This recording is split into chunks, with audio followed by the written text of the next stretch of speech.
Acting की तारीफ ये है कि उसने एक्टिंग ना की है।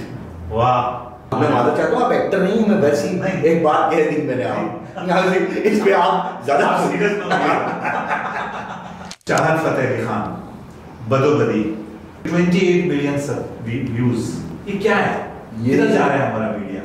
ये है कि चाहत फतेह अली खान के बारे में हम बाद में बात करेंगे तारिक भाई। मैं उन लोगों के बारे में सोच रहा हूँ जो चाहत फतेह अली खान की चाहत। आप मुझे ये बताइए, आप बता रहे हैं 2 करोड़ कुछ हुआ है ना अंदाजा? 2 करोड़ 80 लाख। वो तो कौन लोग हैं? वो तो यूट्यूब ने बैन कर दिया।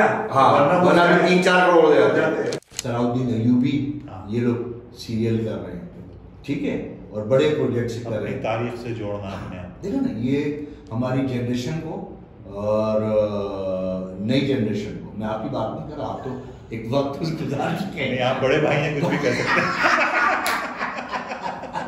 मतलब हम फ्रूट सलाद छोड़ के बहुत मसाले वाली आलू की चाट। हाँ, मसाले वाली, और मसाला कभी कभार तेज भी हो जाता है, अक्सर बल्कि तेज होता है, ये होता है।